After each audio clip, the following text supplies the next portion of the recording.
Clara? Roman, nasa trabaho ka pa ba? Gabi na. Oo nga eh.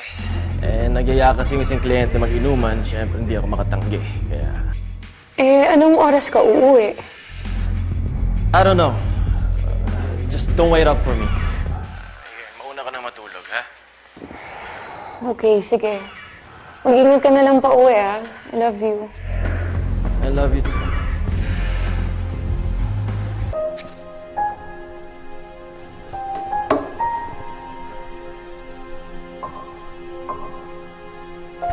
Clara?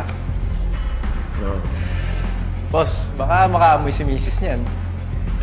Kinakausap ka pa.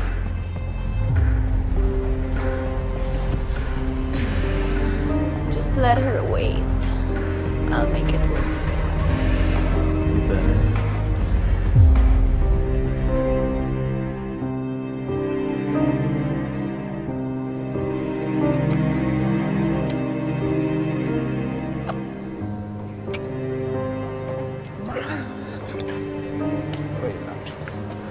Kuya. Kuya.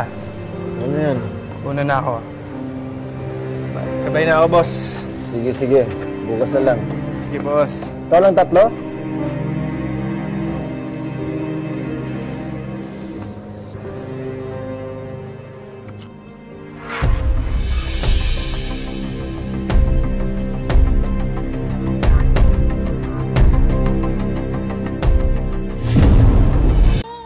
Pare, alam mo, kalimutan mo yung nakita mo. Huwag mo na ipaalam kay Ma'am Clara mo yung nangyari. Kasi tsak na, papaama ka lang. Ako, konsensya kasi ako eh. Napakabait niya sa akin. Naging magkaibigan na rin kami. Pero pare, doon na ako eh. Pero mga pangyarihan talaga ang mga agiri.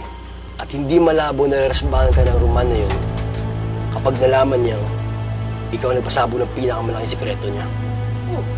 Napakaseryoso ata ng pinag-uusapan ninyo. Oh, ito si Tita at tatanungin natin. Tita, paano kung nalaman mo may kabit yung asawa ng kaibigan mo? Naku, mahirap yan. Pero kung akong tatanungin mo, mas pipiliin ko na lang manahimik. Hirap kayo makialam sa problema ng mag-asawa, no? See? Pare-pareho kami ng wavelength ni Tita. Kaya alam mo na. O, Mang Kanor, iwanan mo na sa akin yung gagawin mo. Ako nagagawa nun, ha? Ako na bahala dun. Alam mo, may napakapansin ako sa'yo, ha? Ano? Medyo todo trabaho ka yata ngayon, ha? Ano ba meron? Wala, sinisipag lang. Talaga lang, ha? Oo. Sige, ganito. Maiwan muna kita. Ikaw na bahala doon. Oh, sige. Kasi lang ako. Sige, sige, ingat. Ha? Sige, sige.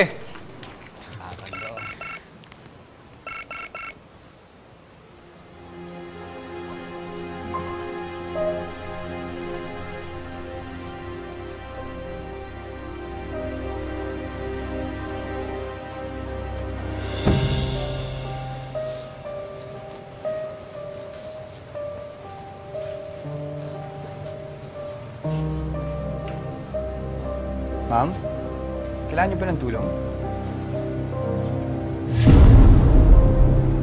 Camila, ang ginagawa mo dito?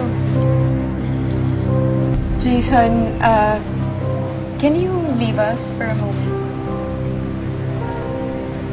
Sorry, excuse me. Sige po.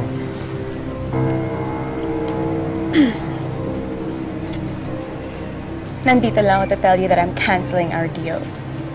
I know I should have done it a long time ago, but I thought it wasn't wise kasi galit ka pa sa akin. I'll just find a new interior designer. Ayoko naman kasing maging awkward yung working relationship natin. Okay. Ipapadeliver ko na lang yung mga pinagawa mo. I really wanted to be your friend, Clara. Sayang lang pero nangyari na yung mga nangyari. I'll go ahead. Take care.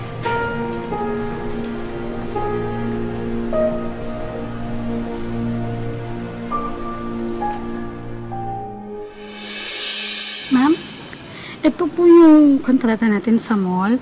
Paki-review na lang po. Tapos po, pakipirma na din po sana kasi hinihingi na po ng mall yung kopya nila. Okay, sige. Okay Gawin po. ko ngayon na. Sige po, ma'am. Thank you. Colette, Oh, kilala mo ba yung Camila? Ocampo. Yung kaninang customer natin. Siya nga, oo, family friend din ng mga Aguirre na eventually, naging friend na rin naman ni ma'am. Bakit? Ganun ba? Eh, kaano-ano niya si Sir Roman? Eh, the friend din? Ano ka ba? Teka, bakit mo naitanong?